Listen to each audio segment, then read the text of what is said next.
dan selamat sejahtera. Saya Nurmali binti Muhammad Ali daripada Kolej Vocasional Kuala Kangsar, Perak. Saya dengan ID number DA108. Tajuk inovasi saya adalah kewujudan bahan. Jadi pengenalan tentang inovasi ini iaitu kita akan melihat bagaimana bahan yang wujud dan digunakan dalam kehidupan seharian yang terdiri daripada zarah-zarah yang halus dan diskret dikenalpasti dalam bentuk sama ada atom, molekul ataupun ion. Jadi objektif idea inovasi ini adalah untuk memudah cara proses pembelajaran untuk memahami perbezaan antara atom, molekul dan ion. Jadi para pelajar boleh mengenal pasti sama ada suatu unsur itu wujud sama ada dalam bentuk atom, molekul ataupun ion. Kaedah pelaksanaan inovasi di mana pelajar perlu mengetahui tentang suatu bahan tersebut, adakah ianya stabil ataupun tidak. Jadi inovasi ini hanya terpakai untuk bahan-bahan yang tidak stabil atau juga dikenali sebagai bahan reaktif. Dan ciri kedua, pelajar perlu tahu perlu mengetahui tentang ciri suatu bahan tersebut sama ada ia menunjukkan ciri logam ataupun bukan logam. Di sini kita akan menggunakan kad berwarna iaitu bagi bahan logam kad warna biru, manakala bahan bukan logam akan diwakilkan dengan kad warna merah. Ini adalah carta untuk kita mengaplikasikan inovasi tadi, di mana suatu atom adalah bahan yang terdiri daripada suatu unsur dan kita akan wakilkan dengan kad biru sahaja. Satu kad biru sahaja. Seterusnya iaitu molekul, iaitu bahan-bahan yang wujud secara molekul terdiri daripada gabungan unsur-unsur bukan logam sahaja. Di sini kita kena faham di mana molekul wujud dalam dua atau lebih. Molekul boleh wujud sebagai dua atau lebih unsur bukan logam.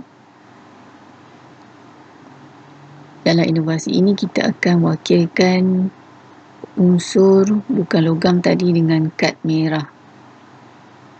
Dan yang terakhir iaitu kewujudan bahan dalam bentuk ion. Bahan wujud dalam bentuk ion mesti terdiri daripada gabungan logam dan bukan logam. Di mana kita akan menggunakan dua kad yang berbeza warna, iaitu satu kad merah dan satu kad biru. Barulah suatu bahan yang wujud secara ion akan sah lah. Di sini kita tunjukkan bagaimana susunan kad tadi.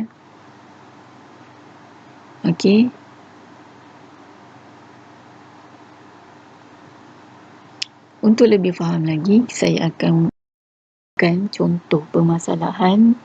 Contoh bagaimana kita untuk kenal pasti kewujudan unsur oksigen. Sama ada adakah oksigen boleh wujud dalam keadaan atom oksigen, molekul oksigen ataupun ion oksigen.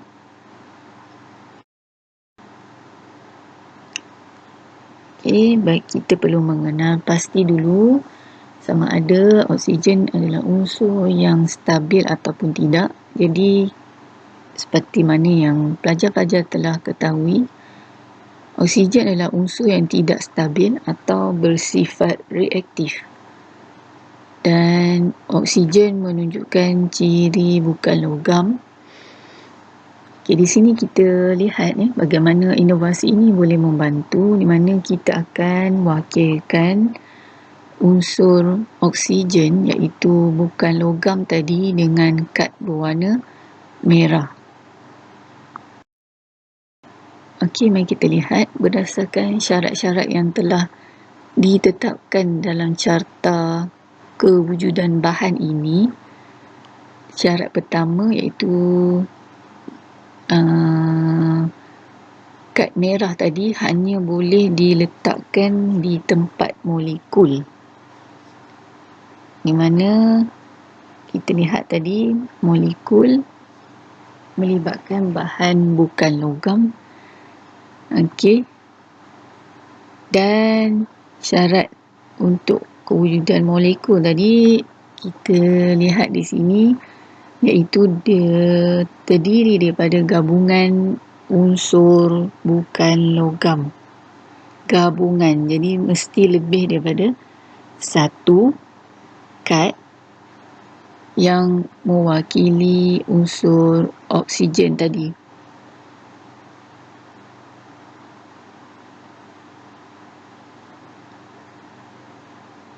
Ini bermaksud oksigen bergabung dengan satu lagi oksigen, maka ia wujud sebagai molekul.